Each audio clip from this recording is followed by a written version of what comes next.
प्रिय विद्यार्थियों, आप सबका स्नातक प्रथम वर्ष संस्कृत की कक्षा में स्वागत है।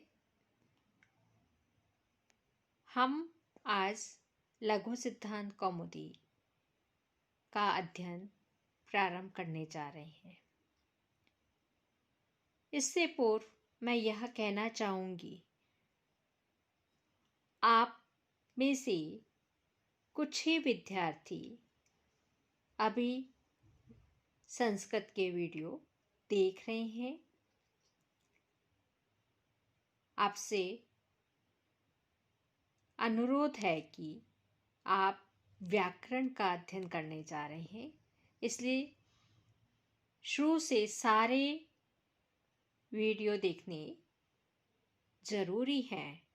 बीच में आप अगर अध्ययन प्रारंभ करेंगे तो आपको व्याकरण समझ में नहीं आएगी।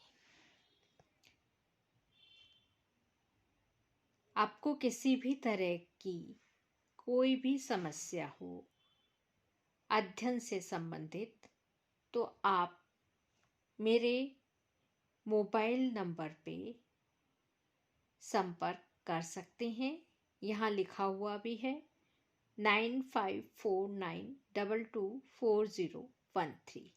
यह मेरा मोबाइल नंबर है। व्हाट्सएप कर सकते हैं।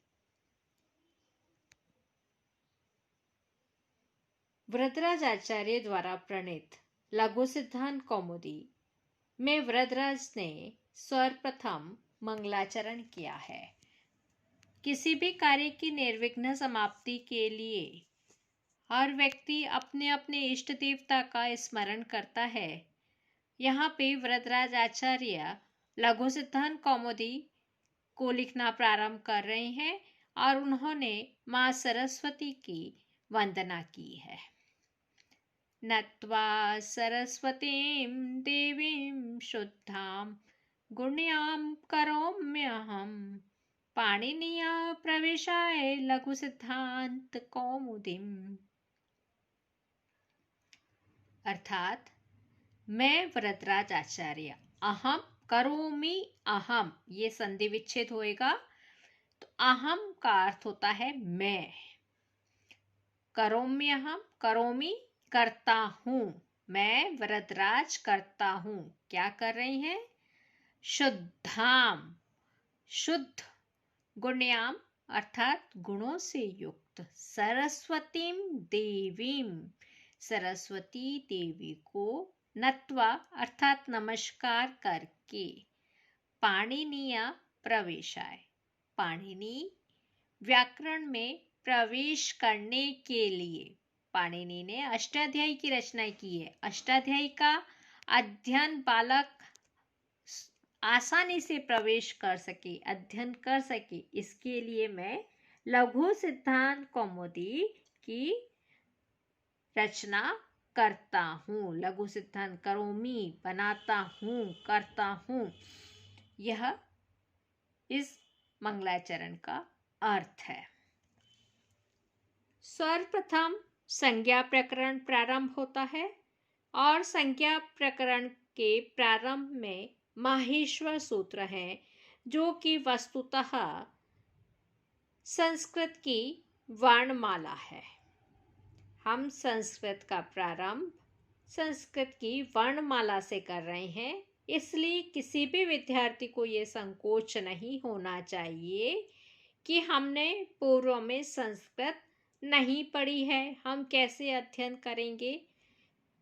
बीए प्रथम वर्ष में अगर बिना संस्कृत पढ़ा विद्यार्थी भी अगर अध्ययन कर रहा है और नियमित अध्ययन करता है तो उसे संस्कृत पढ़ने में किसी भी तरह की कठिनाई नहीं होगी। माहेश्वर सूत्र प्रारंभ करते हैं। आ ई ओणा रेल रिक्का ए ओंग आई औच ह या वरट लाना या मांगा णा नाम झ भाया घड़ दश जब गड़ दश ख फ छ ठ थ चट तव कपय शससर हल।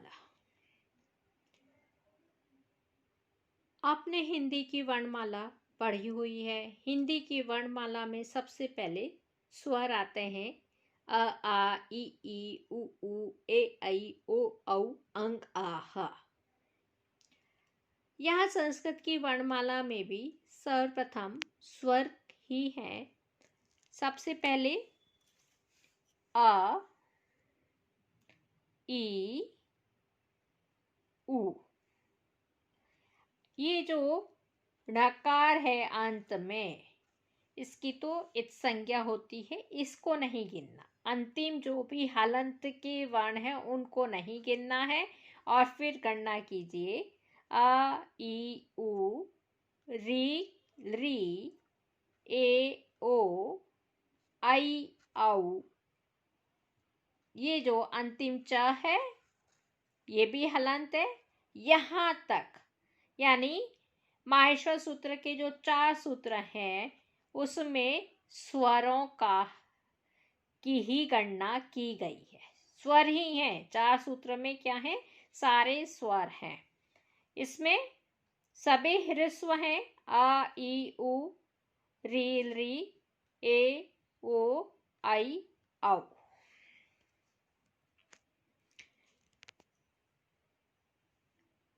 ए जो है वह संयुक्त वर्ण है। ओ भी संयुक्त है। आई औ दीर्घ है।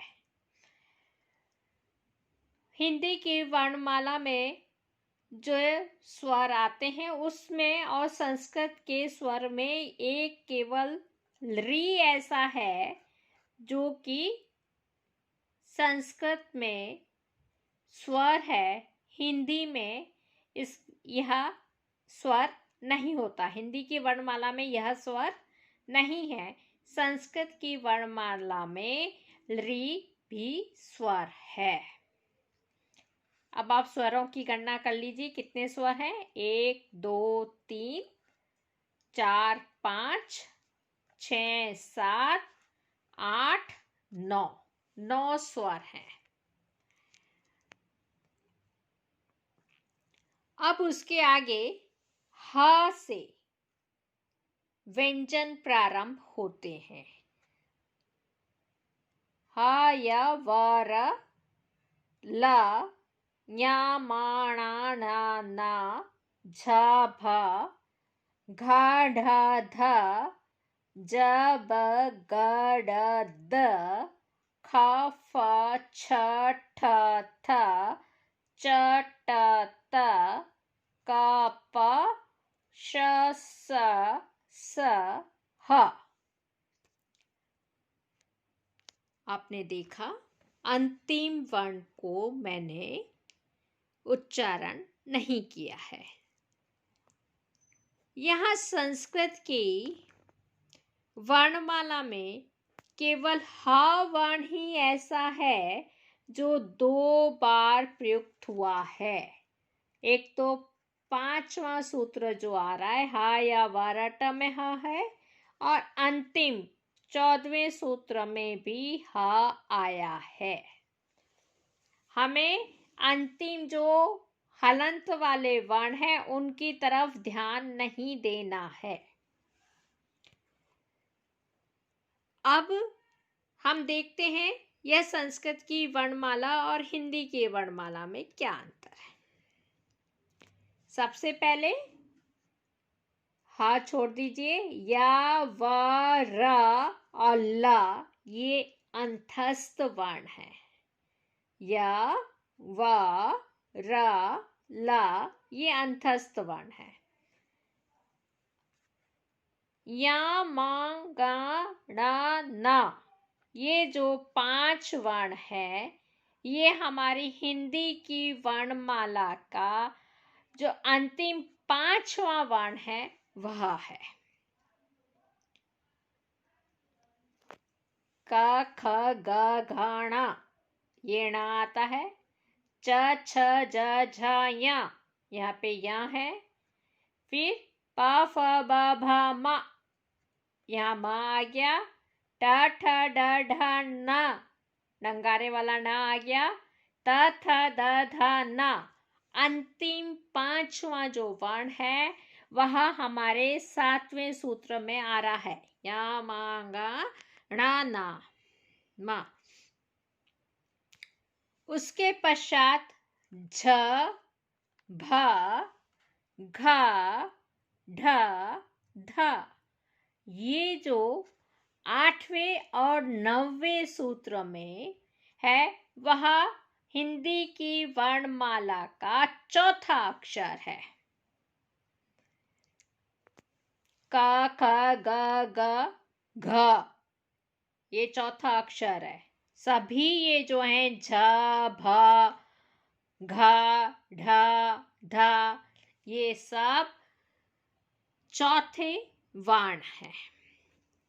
ज ब ग ड़ द श यहाँ पे ये जो 5 वर्ण आ रहे हैं ज ब ग ड़ द ये पांचों वर्ण हिंदी की वर्णमाला में तीसरा वर्ण है।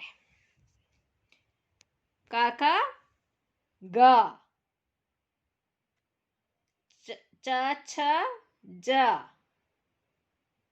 प फ ब ट ठ ड त थ द। स्पष्ट है? ये सब तीसरे वर्ण हैं। 11वें सूत्र में आपके ख फ छ ठ थ ये जो शुरू के 5 वर्ण हैं वो दूसरा हिंदी की वर्णमाला में दूसरे अक्षर हैं। और हिंदी की वर्णमाला में जो प्रथम अक्षर वर्ण है वह है च ट त क प। ये तो हमारे पांचों जो वर्ग हैं क वर्ग च वर्ग ट वर्ग त वर्ग प वर्ग इनके सारे 25 अक्षर जो हैं उनकी गणना हो जाती है। फिर 3 प्रकार के श हैं श श स और अंत में आता है ह। तो यहाँ पे भी ह है। आपको स्पष्ट हो गया होगा। माहेश्वर सूत्र क्या पहला दूसरा तीसरा चौथे सूत्र में केवल स्वर हैं। 5वें से लेके 14वें सूत्र में सारे व्यंजन हैं। व्यंजनों का उच्चारण बिना स्वर की सहायता से नहीं हो सकता, इसलिए इन सभी व्यंजनों में जो अ है वह उच्चारण करने के लिए मिला हुआ है। इसके पश्चात वरदराज आचार्य लिखते हैं इति माहेश्वराणि सूत्राणि अणादि संज्ञार्थानि। इति ये जो 14 माहेश्वर सूत्र हैं इनका प्रयोजन अण आदि, यहाँ पे संधि होगी तो बनेगा सूत्राणि अणादि संज्ञार्थानि। अण आदि संज्ञा करना है। एषाम अंतया इतः इनके अंतिम वर्ण इत संज्ञक है। यहाँ देखिए अंतिम वर्ण जैसे ना है हलंत है ना, ये क भी हलंत है। ये जितने भी 14 सूत्रों के अंतिम जो वर्ण है ना क ग च ट ण म य श स व य र ल ये सभी अंतिम वर्ण इत संज्ञक है। इन अंतिम वर्णों का नाम क्या है? इत। इनकी इत संज्ञा है। फिर लिखते हैं हकारादिश्व अकार उच्चारणात्। ह आदि जो भी व्यंजन वर्ण है उनमें जो अकार मिला हुआ है वह उच्चारण के लिए है। हमने बताया था यहाँ से लेके ह से प्रारंभ व्यंजन प्रारंभ हो रहे हैं और इनमें जो भी अ मिला है वह उच्चारण के लिए है, क्योंकि बिना स्वरों की सहायता लिए व्यंजन का उच्चारण नहीं हो सकता इसमें। इसलिए यहाँ पे वरदराज आचार्य जी ने लिखा है हकारादिश्व अकार उच्चारणात्।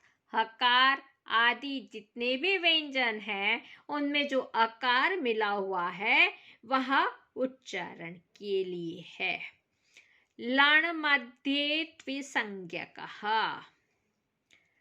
परंतु लण सूत्र में वह इत संज्ञक है। यहाँ पे हमारा छठा सूत्र आता है लण। लण में जो ये अ कह रहे हैं वह इत संज्ञक है। बस यही बात है कि यहाँ पे ये जो ल है वह अ की भी इत संज्ञा हुई है। अभी केवल इतना ही ध्यान रखना है, बाकी समय के साथ साथ धीरे धीरे और समझ में आएगा। पुनः माहेश्वर सूत्र का उच्चारण करते हैं। आयोण रिलिक एओंग अयौच हयवरट लाणा यामाणाणा नाम झभया घड़ दश जब गड़ दश खफ छठ थ चट तव कपया शशसर हाला। प्रिय विद्यार्थियों, ये माहेश्वर सूत्र आप याद कर लेना, अच्छी तरह से याद कर लेना। ये हमारी संस्कृत की नींव है, यह वर्णमाला है, इसको याद करना अत्यावश्यक है।